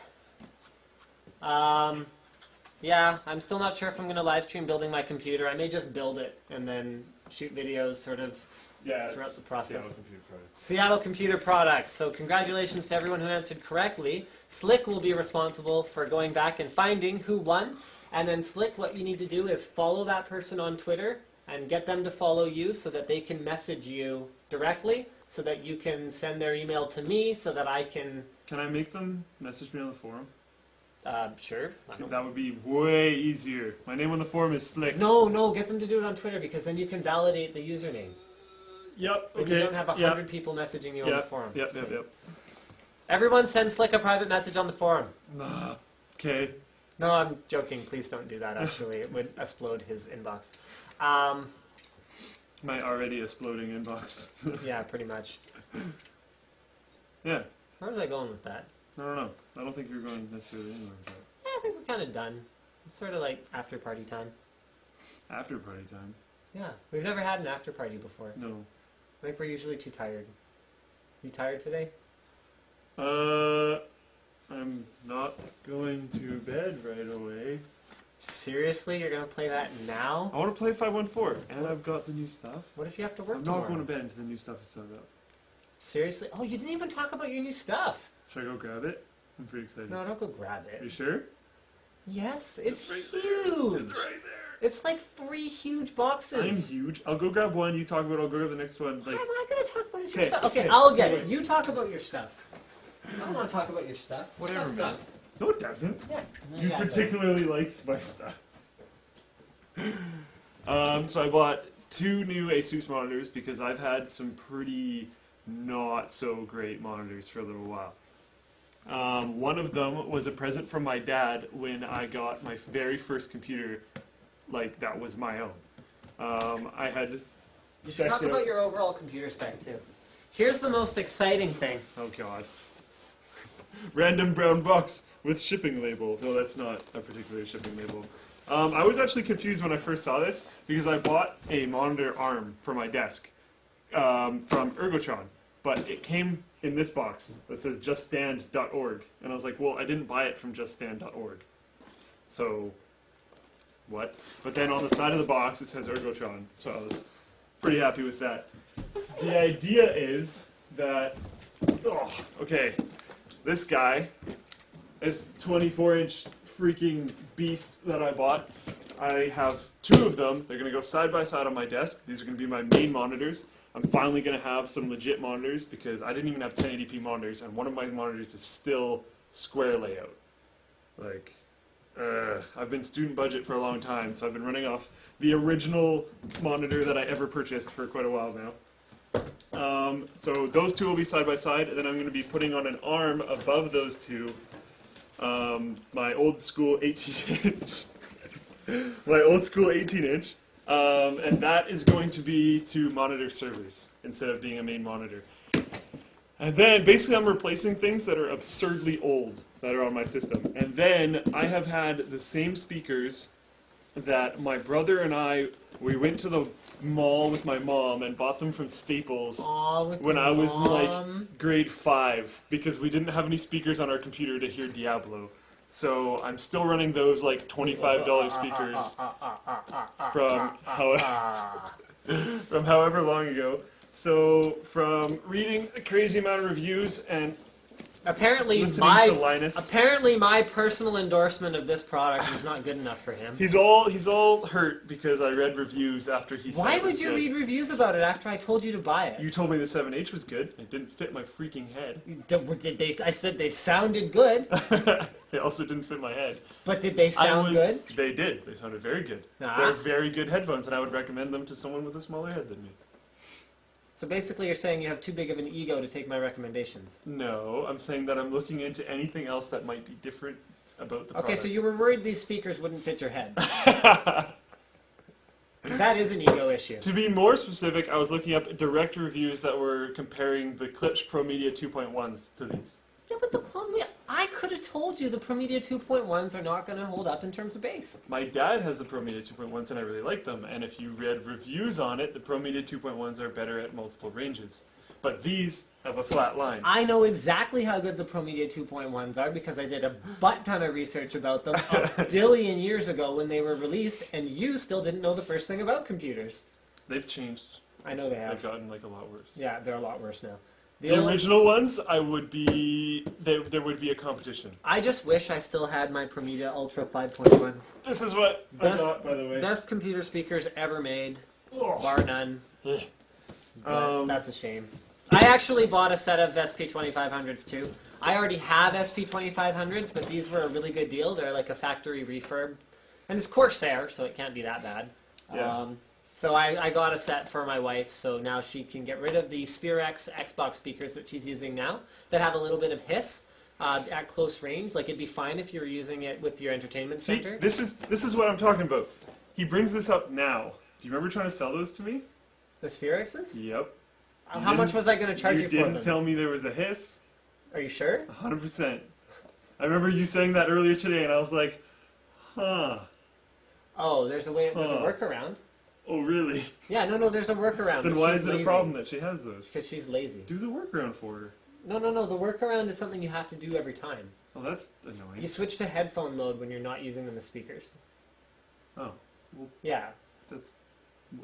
She doesn't want to do it. It's a woman. But if you're not using your speakers as speakers, it should always be in headphone mode. Yeah. I don't know, man. Like I said, there's a workaround. Okay. Like, seriously, but she doesn't want to do it. So I'm going to get rid of those, and she'll get SP2500s, which I know don't have any hiss. I've heard that too. Yeah. Very, very good. You've heard that? It wasn't good enough that I told you that? I read reviews for everything. Come on. You read reviews for everything except the things that I ask you to read reviews for everything about. You did so much research about the PA series. You found out stuff that I couldn't figure out back when I was doing the unboxings, like the difference between the R SKU and the non-R SKU. The QRs and the R? And the QRs and the R. I think it took me forever to figure that out. When I give him something and I'm like, okay, we're doing an unboxing of this. No. Hold on. I'm going to find one of the pieces of paper you hand me. Okay, but he gives me like 2 to 5 minutes. Hold on, I'm finding it. So it's not exactly fair. And that's like 2 to 5 minutes from where we're talking. So by the time I actually get to the computer, I've got like 1 to 4 minutes left. You come up with like 3 facts about it that are all on the box. When I'm like, no, the things I need to know about it. I don't know what's on the box when I'm looking it up online. Maybe you should start with looking at the box. Also, it doesn't give me the box most of the time. Not fair accusations. This is when I've got, like, I meticulously research products that I buy because I want to make sure that I'm buying the right thing. Because the products he buys matter more to him than the products that he's making videos about for you. No. That's only what you give just me said. 2 to 5 minutes. That's what you just said. I spend hours on these. How do you have time for this? I don't sleep. Aye. I told you, there was forum problems last night, so I was up until 4 in the morning. That kind of stuff happens. So was Mr. Wizard. Oh. Hi, Mr. Wizard, if you're watching. Everyone's tuning out of the live stream. They don't want to watch this. You're boring. You're boring. You're boring them. It's your live stream. That's true. It's my live stream. All right. Okay, we're done now. We're done now. Okay. Good night, guys. Thank you for watching. We'll see you again next time. And as always, stay safe and don't ride bicycles at night with all black clothing.